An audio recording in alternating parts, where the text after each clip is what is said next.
I want to really thank our fans. Were spectacular. Place was rocking. Obviously didn't play well enough in this league to beat a good Michigan team. He's a good coach. They got good players.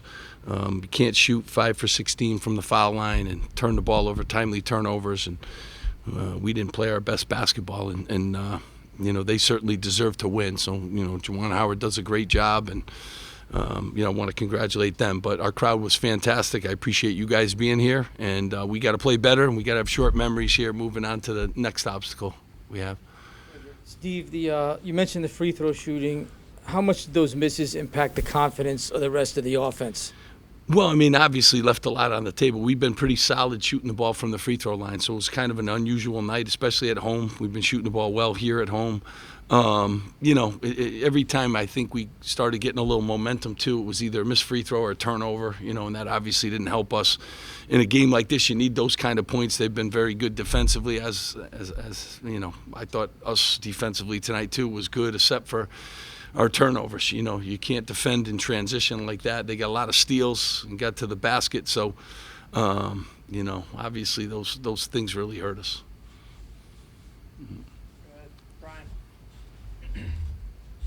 Steve, this is your fourth loss in your last 5 games. It's the first time you've lost back-to-back home games since 2019. Are you concerned about the direction the season is going? Yeah, and you always bring up all those positives. I appreciate that. But we get to, we've gone through losing streaks before. I want to remind you, we lost 5 in a row back when we won 20, and then we lost 3 in a row last year a couple times, if I'm not mistaken. So, this is a really good league. And we're not the only team, that's going through that. So, we got a couple injuries, too, that we're dealing with. And I want to, Mawat had surgery today, and he's doing well. And Caleb didn't practice this week. And I'm thankful that he came back. But, we're a good basketball team. Every year we're in these places. And, it's all good, Brian. But I appreciate you asking. If you jumped out to a 13-3 lead, what do you think the biggest key was in the momentum shift there and then be able to come back into the game? Yeah, I mean, just missed opportunities, a couple steals, their turnovers, free throws, that kind of thing. But, it's a game of runs. We came out of the blocks pretty good, and then they kind of got a run on us. And, we kept fighting back and forth. We just could never, I thought the minute we got some momentum, Oscar hits a shot, and then we turn the ball over, and they go down and lay it in, and those kind of things. So, we just never could get back into it. And again, credit, it's a pretty good team. They have a lot of really good players, a lot of good size. Dickinson's a problem around the basket, not just for us, but everybody in the league. Their guards are really good. A couple of them are on the draft board. So, we got to play better than we did today. Paul knows that. The guys know that. But we're a tough team. We're resilient. We'll figure it out. You mentioned Michigan steals. I think Doug had 5. How disruptive were those tonight? Yeah, very, and they, put up points for him too. So, again, they go down there, get some easy baskets. I thought when they had to, go up against our man-to-man defense, we were pretty good, but, you can't defend transition like that. Yeah. Steve, obviously know what the defensive identity of this program is. What is the offensive identity of this program? And are you concerned just with this team's struggles to score points? Yeah, I mean, we have our times where we struggle, yeah, but, certainly we've been pretty good free throw shooting team. We've scored enough points to win, basketball games, but, you got to make some shots in these kind of games. So, no, I wish we were better. I wish we made all threes today. I wish we made some free throws today. But, we've also put up 80 points in games, and we put up 75. We shot high percentages in games, too. So it's the kind of season you have. You get those ups and downs, and, today was one of those nights. I guess I just felt in the second half there were some possessions where Yeah, we turned it over, and we really struggled. Yeah, and then when we did get good looks, we didn't capitalize on them. And, certainly that's obviously what happened. So we got to continue to get better at those, and you're going to have days like that. You're going to have minutes.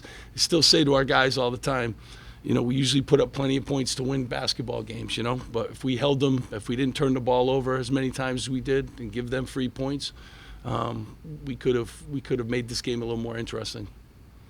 Steve, you had a packed house, people waiting online to get in here. Fan expectations for the program have changed dramatically.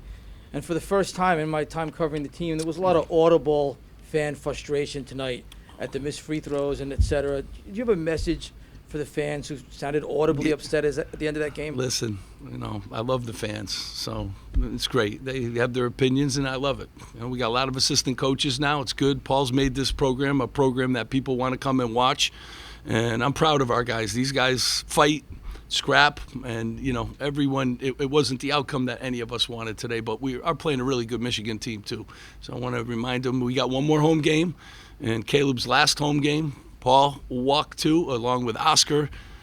Come back and stay with Rutgers basketball. You've been great all year, and we want to make sure that they continue being great. It's okay. Just a little bit off the track, but it's about your upcoming schedule. Tom Izzo said to reporters today that he was frustrated with the conference for his inability to work out a game against Minnesota next week and move games around, including one involving your team. Can you just shed some light into the logistical challenges of doing that, changing a schedule so close? Yeah, it's really difficult. I first, send prayers out to Michigan State and, the tragedy that they're dealing with. And, but it's really hard at this time of the year. We have NCAA mandatory days off. You have travel days. You have a lot of things that factor into, changing games at this time of the year. And so I know they're looking for a lot of different solutions, a lot of different places, but it's just really hard. It's really hard. So I feel for them. The game is still going to take place a week from today on Thursday, Minnesota. Yeah, the same date. Yeah. You mentioned having a short memory. What is your message to the team with away game against Penn State coming up in 3 days? Yeah, I told the team afterwards they've been down this road before. Paul certainly has, and so has all the guys in the locker room. We got to go on the road and beat a really good Penn State team. So it's just like any other game in this league: competitive, challenging, good coaches, and you have to play well. So we'll get right back to work tomorrow on that. You mentioned Caleb. He didn't practice this week. You said when did Yeah. today? Did he go around through shoot around? Did you feel comfortable that? Yeah, he said before the game that he could go. So he hadn't done anything. Credit to him. He's tough. The back isn't where he wants it to be, or anybody does, but he wanted to tough through the game today. But yeah, he didn't practice this week, and I'm hoping he feels okay now afterwards. Follow up with that. Is he feeling? Yeah. He played 25 minutes, so is he feeling? Yeah, I'm hoping he feels better. Good guys. Okay, thanks so much. Appreciate you guys coming.